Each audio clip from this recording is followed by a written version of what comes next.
Indonesia is on the cusp of a new president. Prabowo Subianto is a four-star general turned politician. He says he's more than ready to lead. This is a country of 280 million people with an ambition of being the fifth largest economy in 2045. President-elect Prabowo Subianto, thank you for joining us today. Thank you for inviting me. You campaigned on the promise of continuity. Give us a sense of what policies will be a priority in your first 2 years of government. Yes, as you know, nation building is a long-term process, and President Joko Widodo has built a strong foundation, and I'm determined to build on that foundation. And my core focus will be first on food security. Indonesia must be self-sufficient in food. And then energy security, energy self-sufficiency.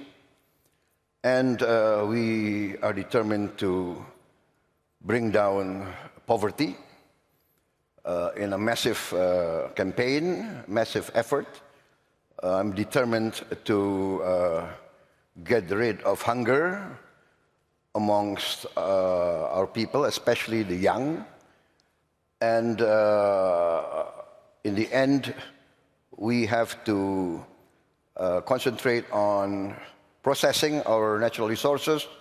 We have to make a great effort in downstreaming and to industrialize.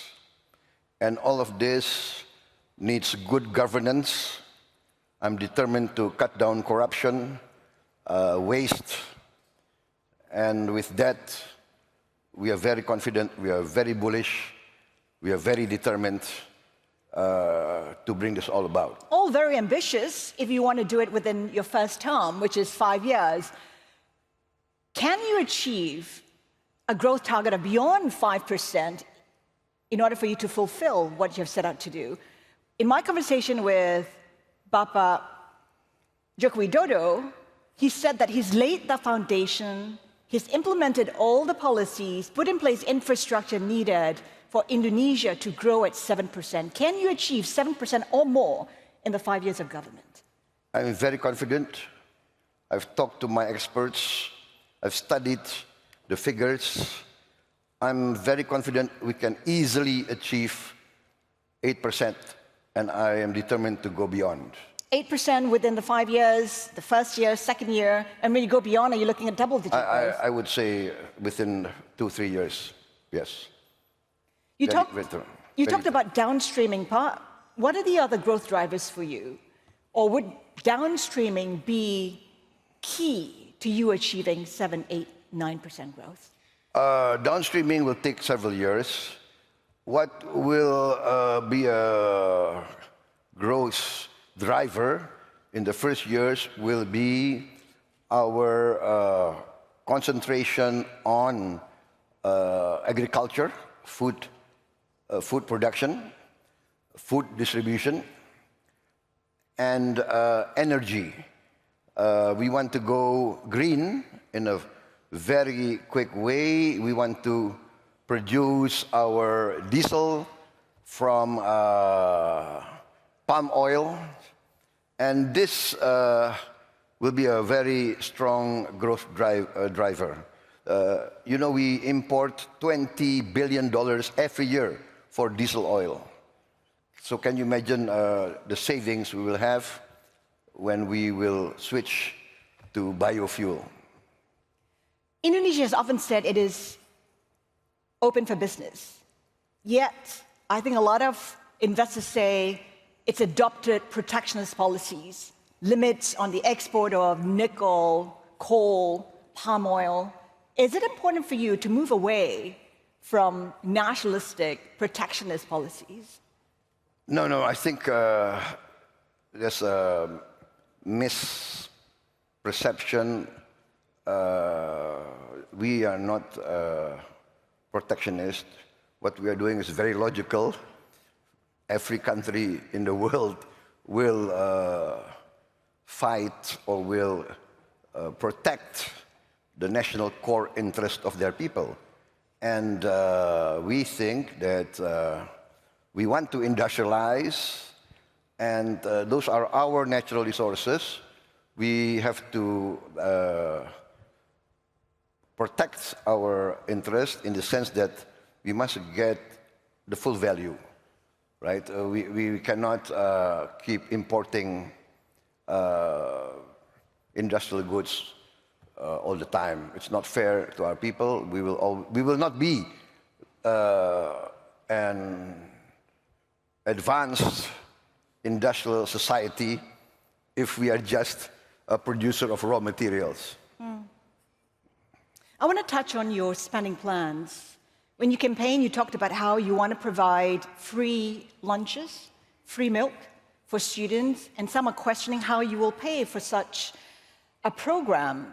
Can you fund that program if you're unable to perhaps raise the limit of your budget deficit beyond 3%? You've said you can. We have studied this. We have, what do you call it? We studied all the figures, and we are very confident we can do that. We are very confident we can do that. And while keeping your budget deficit at 3%? Yes, 3%. And you know, the 3% is something arbitrary. Not many countries hold to that. But we have a tradition of prudent fiscal management. I think we have the lowest debt to GDP figure in the world, one of the lowest. And so now I think it's time to be a bit more daring within good governance. So what does that mean? Raising the limit beyond 3? Would 4, 5% still be comfortable, prudent? We calculate that it's a matter of refocusing and cutting down the waste, cutting down the allocation to non-essential activities. So it's a matter of efficient, good governance, good administration, good management. And we are going to introduce, and we are in the midst of introducing e-governance. All Indonesian government institution procurement will go through an e-catalog. We will go digitalization, computerization, and this will increase our tax ratio, our revenue services. We will revamp, and yeah, we are very determined to cut down waste. We calculate that we can save a lot of money by cutting down waste, and this will be the growth factor. This will be the growth driver. So we are very confident. What's also ambitious in moving your capital from Jakarta to Nusantara, a project that will cost you $35 billion. Why is it a worthy cause? Why is it important for you to move the capital? The idea of moving the capital has been around since the first years of our independence. Our first president, President Sukarno, broached this idea. First, the idea was to put our capital in a more central location. Number two, Jakarta, its surroundings, and Java is very, very highly populated. So the ecological burden of Jakarta is tremendous. We are facing a rise in the ocean. It's around between 5 to 10 centimeters a year. And so we have to build a giant seawall. That's one of my programs also. But moving the capital is one way to to bring growth outside Jakarta, outside Java, and also in the next few years, before the giant seawall can be completed, which will take maybe 10, 15 years, our capital is safe from inundation. Is funding an issue? Because there's been problems in getting foreign funds into the Nusantara project. Will you be reliant on domestic players, the government, to fund this $35 billion project? Yes, $35 billion, but the calculation is we will need 25 years to 30 years to complete this capital.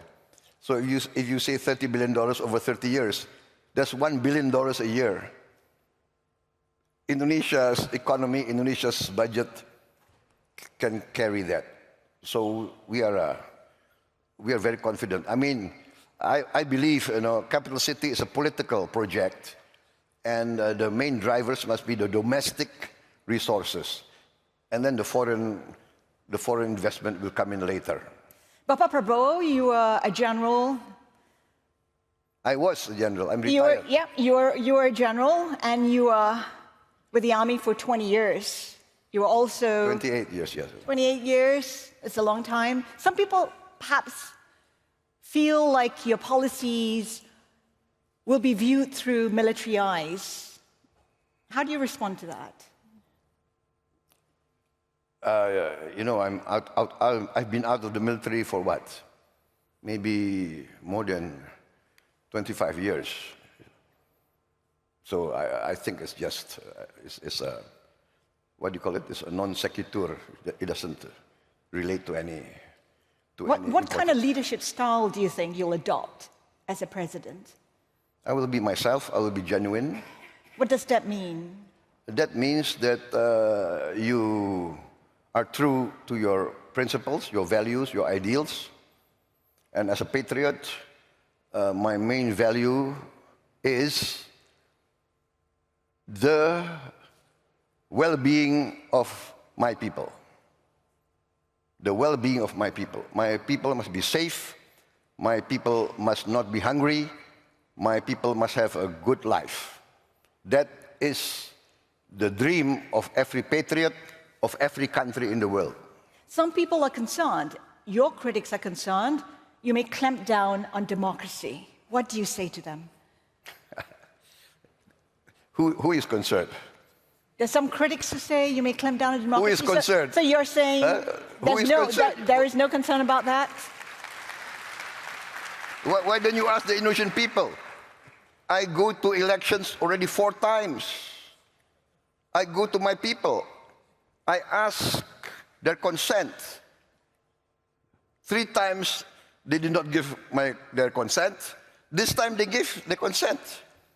Where is the concern about democracy?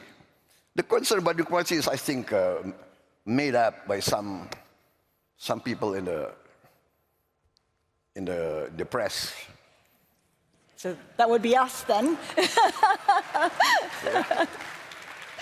Each country has their own culture, history. Every leader of every country must serve their own people in their own way. So I said, I go to my people. They rejected me 3 times. They accepted me this time. So I will work very hard so that I don't disappoint my people. Right? What do we live for? We live for the legacy we want to leave behind is a good reputation, a good name in the history of our country. Just to wrap up, because we're running out of time, as you said, you attempted to be president several times, and this time you succeeded. Why is it important for you to lead Indonesia? Why is it important for you to be the president of this country? Basically, it is the desire to serve, the people. I grew up in many countries, and I saw my people, many of them are very poor. In my heart, I cannot accept that in this day and age, Indonesia, member of the G20, Indonesia, the fourth largest population in the world, many of my people are still living a very, very difficult life. And that is what drives me. I want to do my bit. I want to make my contribution with my insights, with my experience, with my leadership. I believe I can contribute a lot to bettering the life of my people. President-elect Prabowo Subianto, we thank you so much for your time today. Thank you very much. Thank you, sir. Thank you very much.